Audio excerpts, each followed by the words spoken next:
how's it going? Welcome to Mastering Chords. Today's a Friday video, of course, and we now have a sponsor for our Friday videos, which I'm very excited about. So the sponsor for every Friday video for now on, which are our chord tutorial theory type videos, not the actual song tutorials, which release on Tuesdays, is Editor's Keys.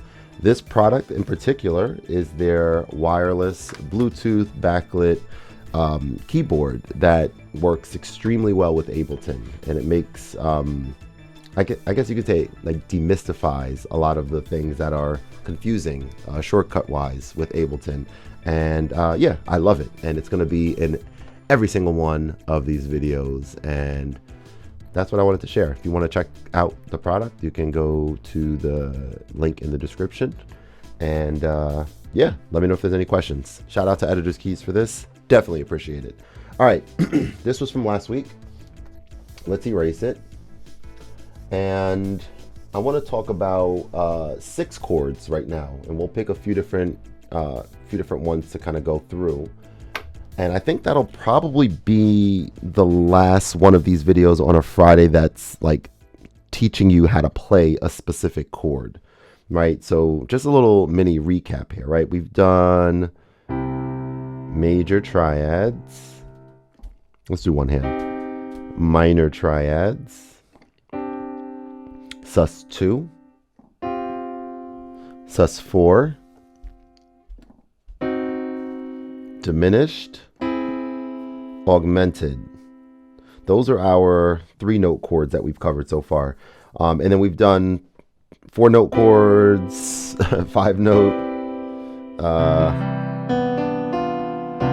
6-note, and 7-note chords, right? So we talked about the 9, 11, 13 chords as well, major, minor, and dominant 7 chords.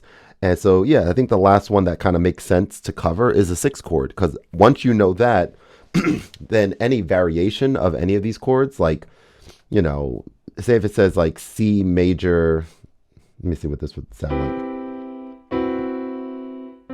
Yeah, so C major 7 flat 5, for example.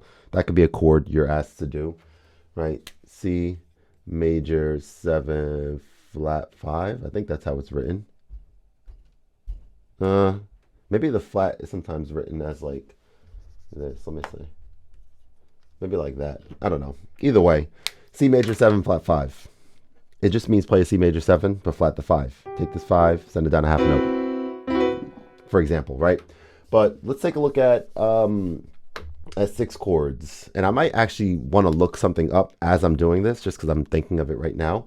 But we'll look at a C major 6 and a C minor 6 to start, okay? And what we need to do is, as you probably would think, find the 6th note in the scale. 1, 2, 3, 4, 5, 6. So we're going to play a C major triad, and we're going to add that note on top.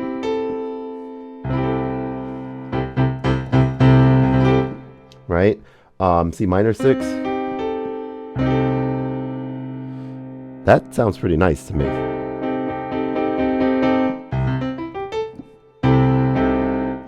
Yeah, so that's basically how we do that. Let's pick another, maybe a sharp or a flat. Let's go with like A flat. A flat, I guess you can just write it that way, right? A flat 6 is actually, yeah, I think A flat 6 and an A flat minor 6. I think this is the same as writing it with an M, so like a capital M, like that. So yeah, let's take a look. So A flat. So now let's talk about this for a second. So we talk about, like, we haven't talked that much about scales, but they're going to be very important to like understand your scales, because if we're talking about C, it's pretty clear and obvious, right, that the 6th note is this one here. But when we talk about something like A flat, we want to be comfortable with an A flat major scale, for example, right? Forget the fingering, that makes sense. So let me see.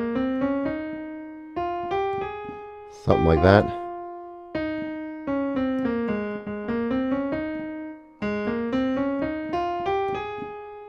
That could work.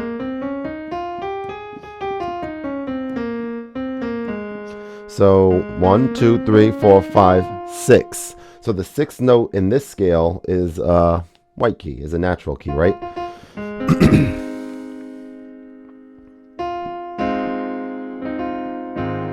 So this is a A flat 6, A flat major 6. What's a minor 6?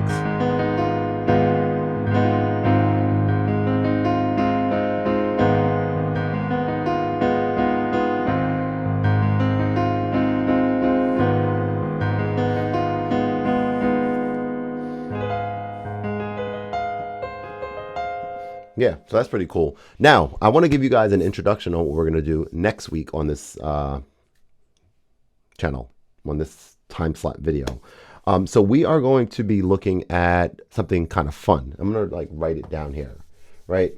I was going to do it today, but if you guys watched my last video, you may remember that I'm still not feeling the best. Definitely a lot better than on the last video. Hopefully I sound a little bit better. But still not fully there, still the mucus and just the lingering stuff, right? So I didn't have I wanted to feel really good for when I do this next video. In the next video, we're going to look at 5 jazz chord progressions. Why am I writing so small? Can you see that? 5 jazz chord progressions, increasing difficulty. Okay, 1 through 5, and different keys. So each of them is going to be in a different key, and I'm actually not going to look at them beforehand, right? Because I want you guys to kind of see at my stage, which there's still a lot that I'm still learning, of course. But it's not like one of those things where I see a chord progression and I'm able to like immediately, you know, like play it. I have to kind of figure out how to play it, right? And I think it'll be cool for you guys to kind of see what that looks like. And as a preview of it, I'm going to do this right in ChatGPT.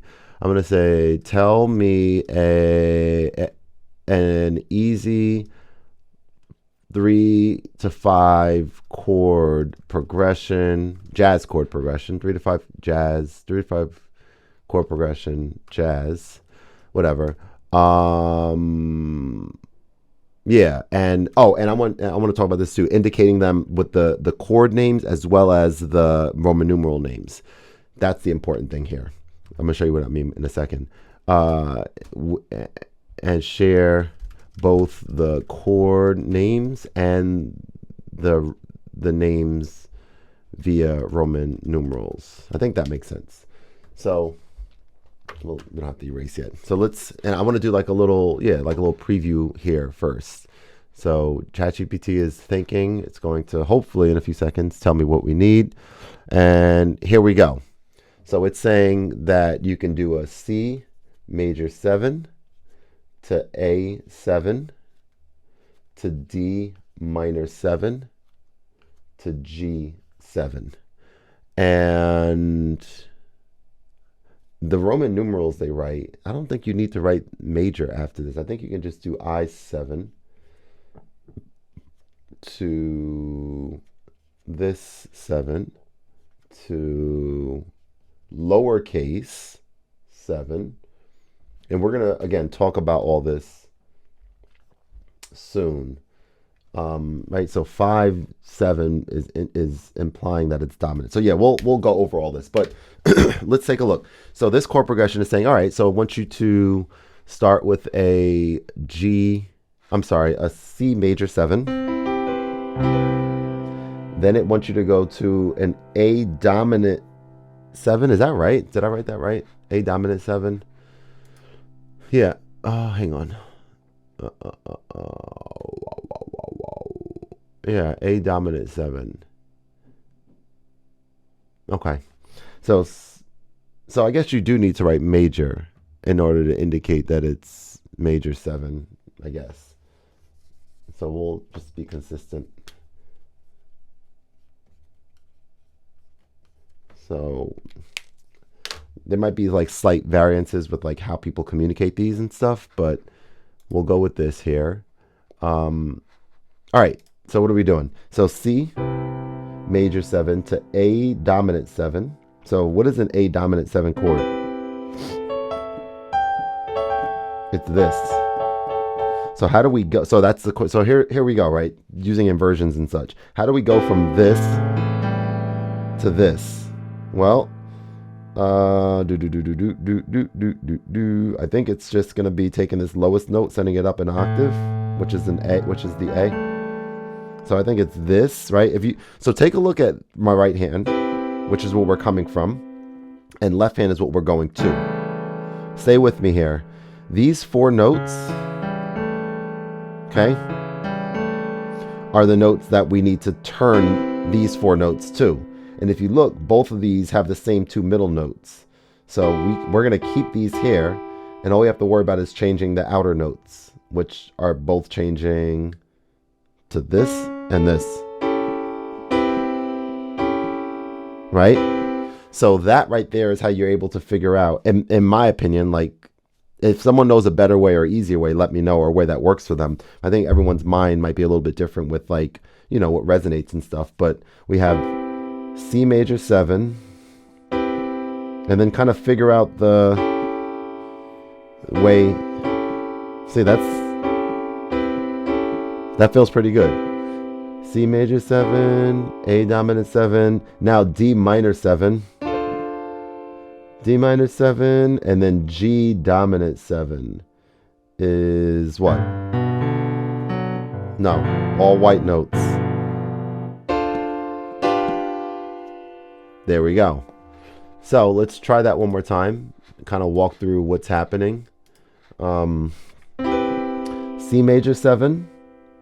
So we might even under here like write down, like, you know, we're playing that in root. And then we're going to this. And I'll let you guys tell me, just I want to see who can let me know. What inversion, if any, or is this root, what inversion is this A dominant 7 chord I'm playing here? Okay? So think about that. Question mark. To D minor 7. That's in root. Excuse me. See that? Still not fully there. And G dominant 7.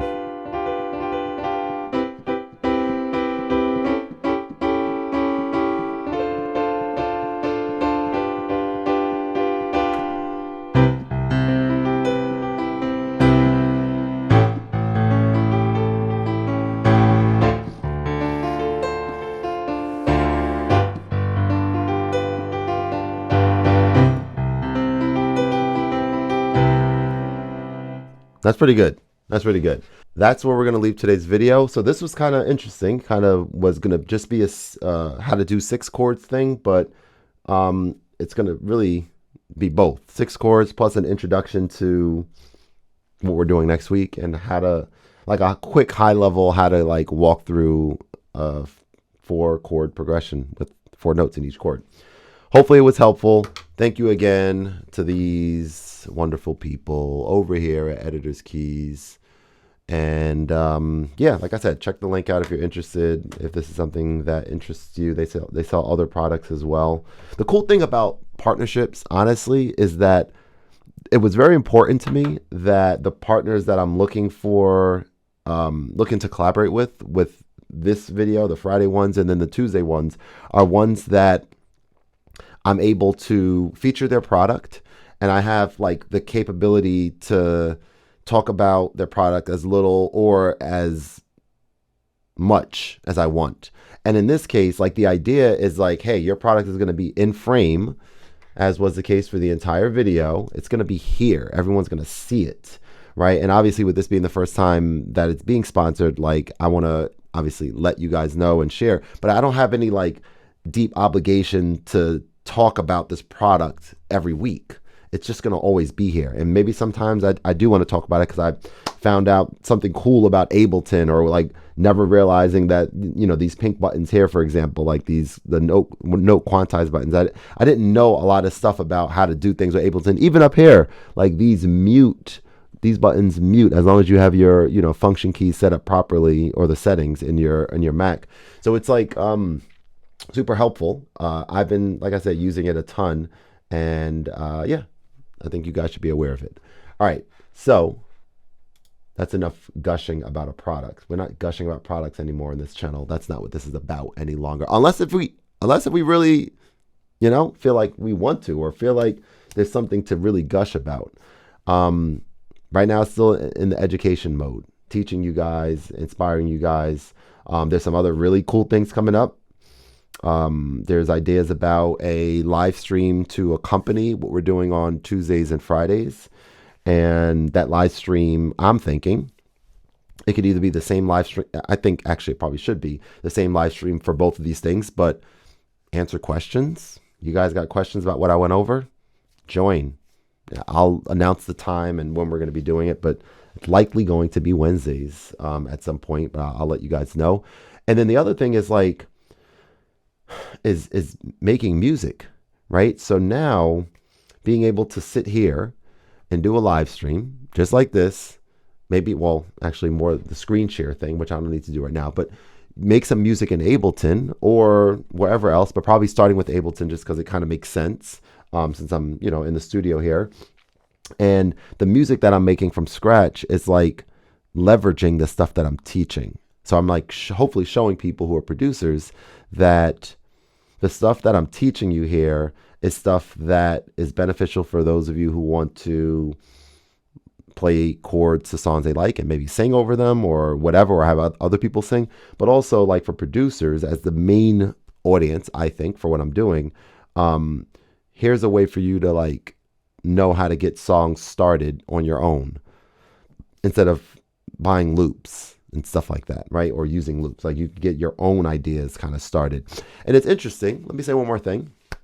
So does this really matter if things like Suno AI are a thing? Someone sent me a Suno AI track that was created, and I was like, yeah, I mean, this sounds amazing. And there's things about that, which I'll maybe spend some time talking about later. There's things about it that are absolutely fascinating, right? Like, let's not sit here and be afraid or scared of what's happening. Let's either embrace it or like before you just, I don't want to get on a high horse. All I want to say is that there are, as an artist, and knowing that these technologies are getting better and better, there are ways that AI with music, I'm going on a tangent here, but whatever, I think are kind of fascinating. And I want to talk about it in ways that still allow the user, the creator, to like still be the main part of the creation, if that makes sense. I'll talk more about it later, like I said, but I just figured I would share that because that's something that kind of came up recently. Let me give a shout out to my Patreon. Definitely check it out. It's free. It always will have a free component, but there's ways to support on there as well. A lot of great resources there. And then also my Substack, which is a weekly read every Thursday. I'm just putting content out that's all related to chord stuff. There's a chord progression of the week that accompanies a story that is shared. And this week's story that I just wrote yesterday, because today's Friday, I got to actually end this soon so I can edit this video and get it out to you guys. It was about me riding a bicycle for the first time in like 20 years. And I will link my Substack in the comments, I guess, or description, whatever. If you're interested in seeing it, you'll be able to find it. It's wherever you think it should be. And it was just the most amazing experience. It was just something wild. I just loved doing it. Riding a bike. It was a rental at this place. You can read more about it. That's the end of the video. Thank you very much for watching. Let me know if you have any questions, and let me know in the comments if this was helpful, and I'll see you guys on the next video. Peace.